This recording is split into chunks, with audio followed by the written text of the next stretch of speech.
Herbert Paul Grice, usually publishing under the name H.P. Grice. Paul Grice, or Paul Grice, was a British philosopher of language, who spent the final 2 decades of his career in the United States. Grice's work on the nature of meaning has influenced the philosophical study of semantics. He is known for his theory of implicature, life. Born and raised in Harborne, in the United Kingdom, he was educated at Clifton College and then at Corpus Christi College, Oxford. After a brief period teaching at Russell School, he went back to Oxford where he taught at St John's College until 1967. In that year, he moved to the United States to take up a professorship at the University of California, Berkeley, where he taught until his death in 1988. He returned to the UK in 1979 to give the John Locke Lectures on Aspects of Reason. He reprinted many of his essays and papers in his valedictory book, Studies in the Way of Words. He was married and had 2 children. He and his wife lived in an old Spanish-style house in the Berkeley Hills. Grice on meaning. One of Grice's 2 most influential contributions to the study of language and communication is his theory of meaning, which he began to develop in his article, Meaning, written in 1948 but published only in 1957 at the prodding of his colleague, P.F. Strawson.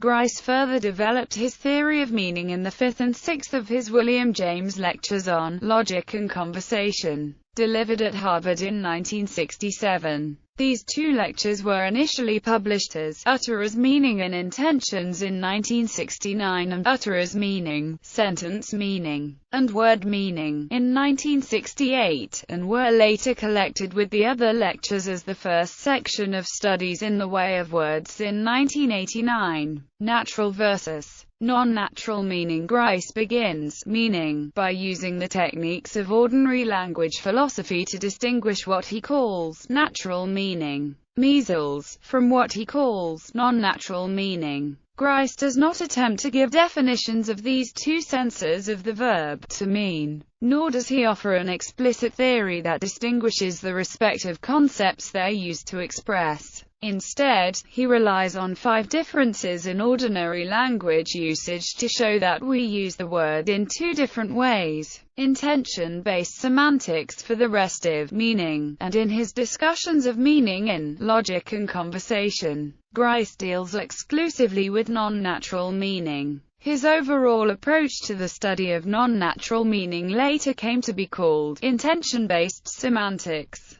because it attempts to explain non-natural meaning in terms of the notion of a speaker's intentions. To do this, Grice distinguishes between 2 kinds of non-natural meaning: utter as meaning, what a speaker means by an utterance; timeless meaning, the kind of meaning that can be possessed by a type of utterance, such as a word or a sentence. The 2 steps in intention-based semantics are to define utter as meaning in terms of speakers' overt audience-directed intentions, and then to define timeless meaning in terms of utter as meaning. The net effect is to define all linguistic notions of meaning in purely mental terms, and to thus shed psychological light on the semantic realm. Grice tries to accomplish the first step by means of the following definition. A meant n something by x is roughly equivalent to a uttered x with the intention of inducing a belief by means of the recognition of this intention.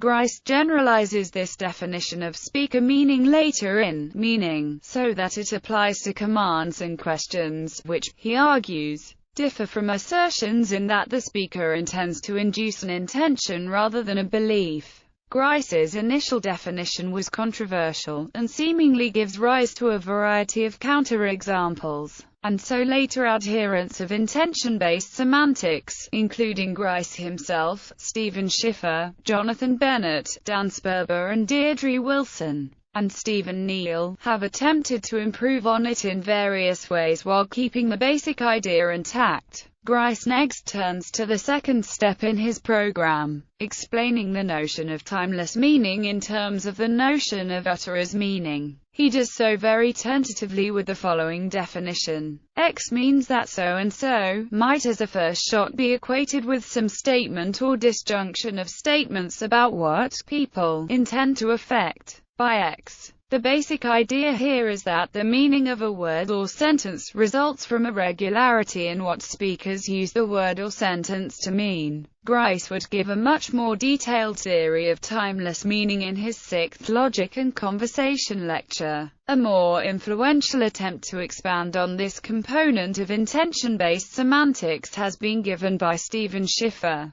Grice's theory of implicature. Grice's most influential contribution to philosophy and linguistics is his theory of implicature, which he first began developing in his 1961 article, The Causal Theory of Perception, but which is most fully explored in his 1967 William James Lectures on Logic and Conversation. The saying, implicating distinction. According to Grice, what a speaker means by an utterance can be divided into what the speaker says, and what the speaker thereby implicates. Grice makes it clear that the notion of saying he has in mind, though related to a colloquial sense of the word, is somewhat technical, referring to it as a favored notion of saying that must be further elucidated. Nonetheless, Grice never settled on a full elucidation or definition of his favored notion of saying, and the interpretation of this notion has become a contentious issue in the philosophy of language. One point of controversy surrounding Grice's favored notion of saying is the connection between it and his concept of utterer's meaning. Grice makes it clear that he takes saying to be a kind of meaning, in the sense that doing the former entails doing the latter. I want to say that you said that P entails you did something X by which you meant that P. This condition is controversial, but Grice argues that apparent counterexamples, cases in which a speaker apparently says something without meaning it, are actually examples of what he calls making as if to say, which can be thought of as a kind of mock saying, or play saying. Another point of controversy surrounding Grice's notion of saying is the relationship between what a speaker says with an expression and the expression's timeless meaning. Although he attempts to spell out the connection in detail several times, the most precise statement that he endorses is the following one. In the sense in which I am using the word say, I intend what someone has said to be closely related to the conventional meaning of the words he has uttered.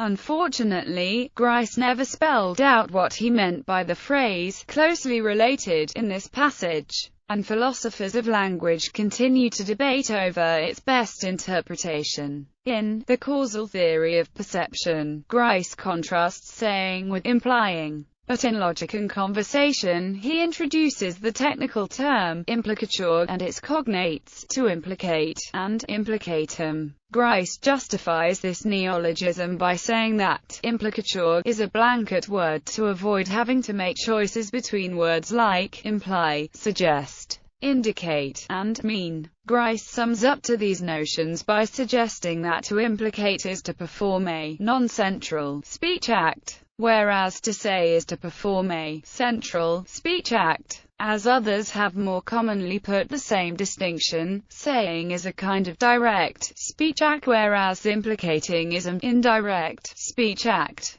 This latter way of drawing the distinction is an important part of John Searle's influential theory of speech acts. Conventional versus conversational implicature. Although Grice is best known for his theory of conversational implicature, he also introduced the notion of conventional implicature. The difference between the two lies in the fact that what a speaker conventionally implicates by uttering a sentence is tied in some way to the timeless meaning of part of the sentence, whereas what a speaker conversationally implicates is not directly connected with timeless meaning. Grice's best-known example of conventional implicature involves the word but, which, he argues, differs in meaning from the word and only in that we typically conventionally implicate something over and above what we say with the former but not with the latter. In uttering the sentence, "She was poor but she was honest," for example, we say merely that she was poor and she was honest,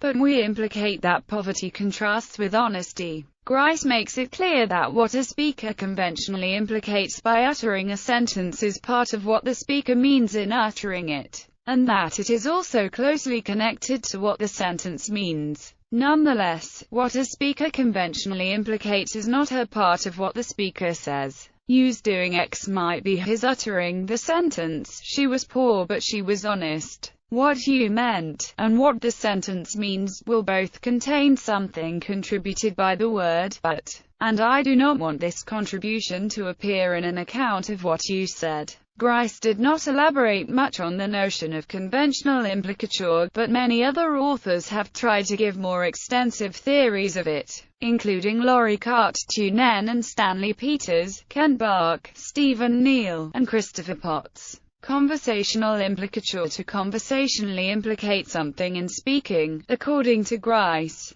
is to mean something that goes beyond what one says in such a way that it must be inferred from non-linguistic features of a conversational situation, together with general principles of communication and cooperation. The general principles Grice proposed are what he called the cooperative principle and the maxims of conversation. According to Grice, the cooperative principle is a norm governing all cooperative interactions among humans. Cooperative principle: make your contribution such as it is required, at the stage at which it occurs, by the accepted purpose or direction of the talk exchange in which you are engaged. The conversational maxims can be thought of as precisifications of the cooperative principle that deal specifically with communication. Maxim of quantity: information. Make your contribution as informative as is required for the current purposes of the exchange. Do not make your contribution more informative than is required.